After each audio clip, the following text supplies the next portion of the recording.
Hello friends, IAS UPSC exam और विभिन्न state level के पीएससी और पीसीएस एग्जाम्स के लिए ये मेरी ऑथेंटिक करंट अफेयर्स और एडिटोरियल्स की सीरीज है, जिसमें कि मैं द हिंदू के एडिटोरियल्स और द हिंदू की न्यूज़ को आपको आम भाषा में हिंदी में एनालाइज करके समझाता हूँ। और दोस्तों, हर एक एडिटोरियल और हर एक न्यूज़ का एक जो बैकग्राउंड है और कंसेप्ट है वो पूरी तरह से क्लियर करके चलता हूँ। दोस्तों, ये एक जनरल स्टडीज की तैयारी करने का बहुत स्मार्ट और कम समय में ज़्यादा आउटपुट प्राप्त करने वाला तरीका है, क्योंकि जो हम नोट करते हैं वो मुख्य रूप से ये बात है कि द हिंदू का रोजाना का जो एडिटोरियल है वो हमारे जीएस के अलग अलग टॉपिक्स से, जीएस के अलग अलग सब्जेक्ट से जुड़ा हुआ होता है। कभी कभी वो पॉलिटी से जुड़ा हुआ एडिटोरियल होता है, कभी कभी वो साइंस एंड टेक्नोलॉजी से जुड़ा हुआ एडिटोरियल होता है, और कभी कभी वो ज्योग्राफी से जुड़ा हुआ एडिटोरियल होता है। सो दोस्तों, इस कारण से हमें क्या करना चाहिए कि हर एक दिन का जो एडिटोरियल हमारा जिस स्टैटिक सिलेबस के सब्जेक्ट से जुड़ा हुआ है, उस स्टैटिक सिलेबस के कंसर्न चैप्टर को हमें बैकग्राउंड के तौर पे उसी दिन पूरा पढ़ लेना चाहिए। सो दोस्तों, इसी तरीके से हमारा जो बैकग्राउंड भी क्लियर होता हुआ चलेगा, क्योंकि ये बात है, द हिंदू कोई ऐसा मत समझिए कि द हिंदू एक बहुत मुश्किल अखबार इसलिए है कि उसमें वोकैबलरी मुश्किल आती है। ऐसा नहीं है। केवल इसके मुश्किल होने का एकमात्र कारण वोकैबलरी के मुश्किल होने का कारण ही इसमें एकमात्र कारण नहीं है, जब बल्कि इसके मुश्किल होने में वोकैबलरी का योगदान एक तरफ है, और दूसरी तरफ इसका जो आर्टिकल होता है उसमें इतना डीप एनालिसिस होता है कि जब तक हमें उसकी बैकग्राउंड पता ना हो हम पूरी तरह क्लियर नहीं हो पाते कि ये आर्टिकल जो है ये किस वेवलेंथ पे बात कर रहा है। सो दोस्तों, इसलिए यही मेरी स्ट्रेटजी है। दोस्तों, ये मैं अपने खुद के नोट्स जो हैं आपको प्रोवाइड कर रहा हूँ। पहले मैं पूरी एनालिसिस को पूरा अपना जो हैंड आउट है A4 साइज की शीट पे खुद के लिए तैयार कर लेता हूं, और उसके बाद आपको इस वीडियो की फॉर्म में अवेलेबल करा रहा हूं। सो दोस्तों, पूरी ईमानदारी से अपने खुद के नोट्स आपको मैं डिस्ट्रीब्यूट कर रहा हूं। इस प्रकार से मेरा आपको सुझाव है कि आप एक पेपर और पेन लेकर के बैठिए, और उस पेपर और पेन पर मैं जो डिक्टेट करता जा रहूँगा उसको आप नोट करते रहिए, और वीडियो को पूरे अंत तक देखें, तभी इन वीडियोज़ का पूरा लाभ आप उठा पाएंगे। दोस्तों, 12 सितंबर 12 सितंबर 2016 12 सितंबर 2016 का द हिंदू का एडिटोरियल है, ISRO makes India proud again. ISRO ने, इंडियन स्पेस रिसर्च ऑर्गेनाइजेशन ने, अभी हाल ही में इनसेट 3DR नाम का एक मौसम उपग्रह है, जो कि geosynchronous satellite launch vehicle GSLV का यूज करते हुए और indigenous cryogenic upper stage technology, स्वदेशी cryogenic upper stage technology, cryogenic upper stage CUS technology को उपयोग करते हुए इस मौसम उपग्रह को लॉन्च किया है। इनसेट 3DR को इसरो ने, भारत ने। ठीक है। तो दोस्तों, अब इसमें क्या है कि इस एक ही सेंटेंस में तीन तीन कीवर्ड्स हमें प्राप्त हो गए हैं। Weather satellite. So weather satellite जो बताया गया है, तो क्या सैटेलाइट्स जो हैं किसी दूसरे क्षेत्र में भी काम करते हैं या केवल वेदर के क्षेत्र में ही काम करते हैं, पहली बात। दूसरी बात, इनसेट। इनसेट जो सीरीज है ये भारतीय राष्ट्रीय प्रणाली जो है उपग्रहों की, उसमें इसका क्या स्थान है। इनसेट का नामकरण इनसेट क्यों किया गया है, इनसेट का क्या अर्थ है, और इनसेट जो हमारे उपग्रह होते हैं वो हमारे किस प्रकार के लॉन्च व्हीकल, किस प्रकार के रॉकेट पर आरोपित करके भेजे जाते हैं। ठीक है दोस्तों, इसके अलावा आगे आता है, इसी एक ही सेंटेंस में बहुत सारे कीवर्ड्स हैं। Geosynchronous satellite launch vehicle GSLV। GSLV क्यों बनाना पड़ा, GSLV की क्या टेक्नोलॉजी है, और GSLV का पूर्ववर्ती PSLV इससे किस प्रकार से भिन्न है। इस प्रकार की चीज़ें हमें पता होनी चाहिए। सैटेलाइट लॉन्च व्हीकल्स में भारत के कदम किस प्रकार से आगे बढ़े, ये हमें पता होना चाहिए। अगली बात है क्रायोजेनिक अपर स्टेज टेक्नोलॉजी। तो दोस्तों, अब दो टेक्नोलॉजी हो गई, क्रायोजेनिक टेक्नोलॉजी और क्रायोजेनिक अपर स्टेज टेक्नोलॉजी। दोनों में क्या अंतर है, क्या वास्तव में इनमें कोई अंतर है, क्रायोजेनिक टेक्निक जो है वो डेवलप क्यों करनी पड़ी भारत को, किन परिस्थितियों में भारत ने उसको डेवलप किया, और क्रायोजेनिक ईंधन के अलावा और कितने प्रकार के ईंधन प्रयोग किए जा सकते हैं, उनकी जो थ्रस्ट होती है किस प्रकार की होती है, ये सब चीज़ें हम आपसे डिस्कस कर रहे हैं।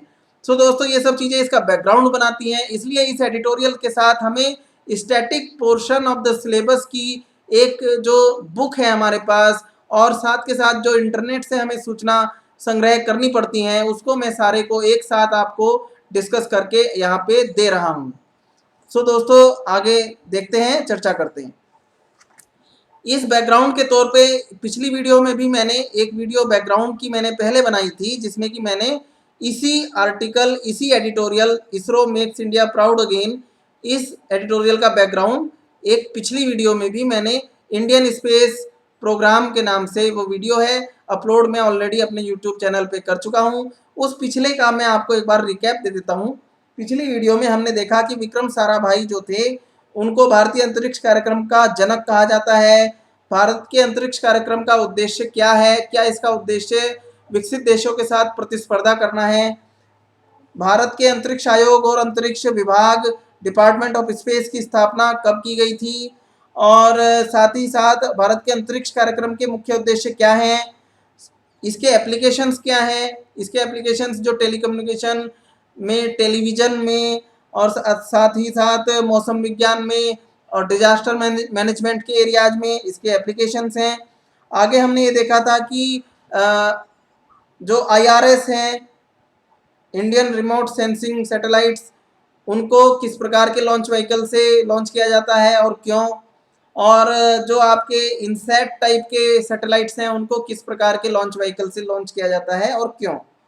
ठीक है, और अंत में हमने ये पढ़ा था कि इसरो की जो हार्डवेयर सर्विसेज हैं उनको कमर्शियली, वाणिज्यिक रूप से, व्यापारिक दृष्टिकोण से उपलब्ध कराने वाली संस्था को एंट्रिक्स कॉरपोरेशन कहते हैं। सो दोस्तों अब आगे इसमें डिस्कस करते हैं। 1962 में भारत के प्रसिद्ध अंतरिक्ष वैज्ञानिक डॉक्टर विक्रम साराभाई की अध्यक्षता में Indian National Committee for Space Research, Indian National Committee for Space Research, INCOSPAR, INCOSPAR का गठन किया गया। इनकोस्पार, ये जो इनकोस्पार है, इसने भारत के परमाणु ऊर्जा विभाग, एटॉमिक एनर्जी डिपार्टमेंट के अंडर, अर्थात एटॉमिक एनर्जी डिपार्टमेंट के सबऑर्डिनेट होकर के इसने काम करना शुरू किया, इनकोस्पार ने। ठीक है, भारतीय अंतरिक्ष कार्यक्रम का लक्ष्य जो है वो प्रौद्योगिकी का विकास करके देश के समाज और आर्थिक विकास, सामाजिक विकास और आर्थिक विकास में सहयोग करना है। वास्तव में भारतीय अंतरिक्ष कार्यक्रम की शुरुआत नवंबर 1963 में, 21 नवंबर 1963 को देश का पहला साउंडिंग रॉकेट नाइक एपाश, जो कि अमेरिका में बनाया गया था, उसको थुम्बा के रॉकेट प्रशिक्षण केंद्र से प्रक्षेपित किया गया। ये जो थुम्बा का रॉकेट प्रक्षेपण केंद्र था, ये केरल राज्य के तिरुवनंतपुरम जिले में एक चर्च का कमरा था, जिससे कि इस सारे लॉन्च को कंट्रोल किया गया था। उस चर्च का नाम है Saint Mary Magdalene Church. Saint Mary Magdalene Church जो कि केरल के तिरुवनंतपुरम जिले में स्थित है, उस चर्च के कमरे से भारत का पहला साउंडिंग रॉकेट, जिसका नाम नाइक एपाश था, इस नाइक एपाश रॉकेट को अमेरिका में बनाया गया था, इसको थुम्बा प्रक्षेपण केंद्र से प्रक्षेपित किया गया, लॉन्च किया गया। बाद में इस चर्च को अंतरिक्ष संग्रहालय में परिवर्तित कर दिया गया। डॉक्टर विक्रम साराभाई के निधन के बाद इस कार्यालय का नाम विक्रम साराभाई अंतरिक्ष केंद्र रख दिया गया। 1972 के बाद भारत के अंतरिक्ष कार्यक्रम ने अनेक महत्वपूर्ण और गौरवशाली उपलब्धियां प्राप्त की। कृत्रिम उपग्रहों के विकास, संचालन और प्रक्षेपण के क्षेत्र में देश ने आत्मनिर्भरता प्राप्त करने के लिए प्रयास किए और वो हमारे देश के प्रयास सफल भी हुए। साथ ही साथ आज हम इस स्थिति में हैं कि हम कृत्रिम उपग्रहों के क्षेत्र में अंतर्राष्ट्रीय व्यापार भी कर रहे हैं। वर्ष 1975-76 के दौरान सैटेलाइट इंस्ट्रक्शन टेलीविजन एक्सपेरिमेंट, 1975-76 के दौरान satellite instructions television experiment site नाम का कार्यक्रम चलाया गया, जिसके तहत अमेरिकी उपग्रह ATS-6 का उपयोग करके शैक्षणिक कार्यक्रमों की एक श्रृंखला दूरदर्शन पर प्रसारित की गई। 1977 में 1977 में फ्रांस और जर्मनी के उपग्रहों की सहायता से satellite telecommunication experiment project step, satellite telecommunication experiment project step के नाम से एक प्रोजेक्ट चलाया गया जर्मनी और फ्रांस के उपग्रहों की सहायता से, और 2 वर्षीय कार्यक्रम ने दूरसंचार के क्षेत्र में अंतरिक्ष अनुसंधान की जो इनएविटेबल आवश्यकता है, जो अनिवार्यता है, उसको सिद्ध कर दिया। 1977 का ये जो प्रोग्राम था, ये 2 वर्ष का प्रोग्राम था और इसने ये सिद्ध कर दिया कि यदि दूरसंचार के क्षेत्र में भारत को आगे बढ़ना है तो कृत्रिम उपग्रहों के निर्माण और प्रक्षेपण की तकनीक जो है उसको अच्छी तरीके से विकसित करना होगा। दोस्तों, 1981 में एरियन नाम के एक प्रक्षेपण यान की मदद से, एरियन नाम के एक प्रक्षेपण यान की मदद से, लॉन्चिंग व्हीकल की मदद से देश के प्रथम संचार उपग्रह, देश के पहले communication satellite Ariane passenger payload experiment APPLE, Ariane passenger payload experiment APPLE नाम से देश का पहला कम्युनिकेशन सैटेलाइट लॉन्च किया गया 1981 में। 10 मई 1972 को तत्कालीन सोवियत संघ और भारत के बीच एक समझौता हुआ, जिसके द्वारा भारत में निर्मित उपग्रह का प्रक्षेपण सोवियत संघ के प्रक्षेपण यान से करने की व्यवस्था की गई। सोवियत संघ का जो लॉन्चिंग व्हीकल है उसको यूज किया जाना था उस समय। इसके बाद जल्दी ही देश ने पहला भारतीय उपग्रह आर्यभट्ट 19 अप्रैल 1975 को पूर्व सोवियत संघ के प्रक्षेपण यान से सफलतापूर्वक प्रक्षेपित किया।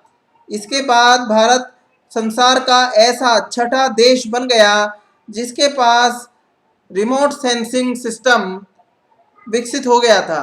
अर्थात जो आर्यभट्ट था उपग्रह, जो कि 19 अप्रैल 1975 को सोवियत संघ के प्रक्षेपण यान से सफलतापूर्वक प्रक्षेपित किया गया, वो एक रिमोट सेंसिंग सैटेलाइट था। अब दोस्तों देखते हैं भारत के अंतरिक्ष कार्यक्रम के क्या उद्देश्य हैं। भारत के अंतरिक्ष कार्यक्रम के मूल उद्देश्य जो हैं वो विकासात्मक हैं, अन्वेषणात्मक नहीं है, रिसर्च ओरिएंटेड नहीं है, डेवलपमेंट ओरिएंटेड हैं। भारत के अंतरिक्ष कार्यक्रम का प्राथमिक उद्देश्य राष्ट्रीय विकास में अंतरिक्ष विज्ञान प्रौद्योगिकी के प्रयोग के द्वारा राष्ट्रीय विकास के उद्देश्यों में सहयोग देना है। इसमें दूरसंचार, टेलीविजन प्रसारण, मौसम संसाधनों के सर्वेक्षण, रिमोट सेंसिंग, मैनेजमेंट के एरियाज में अंतरिक्ष प्रौद्योगिकी को विकसित करना और अंतरिक्ष प्रौद्योगिकी पर आधारित सर्विसेज उपलब्ध कराना, और इनके क्रियान्वयन के लिए अर्थात दूरसंचार, टेलीविजन, मौसम संसाधन सर्वेक्षण और दूर संवेदन के जो हमारे रिमोट सेंसिंग, इस तरह के जो सारे उद्देश्य हैं, इनको इम्प्लीमेंट करने के लिए जो भी लॉन्चिंग व्हीकल्स डेवलप करने जरूरी हैं या फिर जो संबंधित सिस्टम्स को डेवलप करना जरूरी है, उनको अलाइड तरीके से विकसित करना भारत के अंतरिक्ष कार्यक्रम का उद्देश्य है। इस अंतरिक्ष कार्यक्रम के उद्देश्य को मूल रूप से उद्योगों के संबंध में भी समझा जा सकता है। अंतरिक्ष कार्यक्रम के माध्यम से उद्योगों को टेक्नोलॉजी रिलेटेड सलाह देने का भी प्रावधान किया गया है। इस प्रकार भारत के अंतरिक्ष कार्यक्रम का मूल उद्देश्य विकासात्मक है, अन्वेषणात्मक या कोई रिसर्च ओरिएंटेड उद्देश्य नहीं है। वस्तुतः अंतरिक्ष विज्ञान और प्रौद्योगिकी का उपयोग देश के सामाजिक आर्थिक विकास में सहयोग करना, यही भारत का प्रथम लक्ष्य है। इसके अलावा भारत में पर्यावरण की रक्षा और पर्यावरण की रक्षा के साथ साथ विकास के लक्ष्यों को पूरा करने में समन्वय प्रदान करना और उस समन्वय के लिए उपग्रहों से आंकड़े प्राप्त करके और भारत सरकार के नीति आयोग को देना, ये हमारे अंतरिक्ष कार्यक्रम के मुख्य उद्देश्य हैं। दोस्तों, अगले पार्ट में हम राष्ट्रीय उपग्रह प्रणाली इनसैट, भारतीय राष्ट्रीय उपग्रह प्रणाली, इंडियन नेशनल सैटेलाइट सिस्टम, ये क्या है और इसमें प्रथम पीढ़ी, द्वितीय पीढ़ी, तृतीय पीढ़ी के उपग्रह किस प्रकार से काम करते हैं, इसमें क्या क्या अंतर हैं और इसको किस तरह से इम्प्लीमेंट किया गया है भारत में, ये सब हम देखेंगे अगली वीडियो में।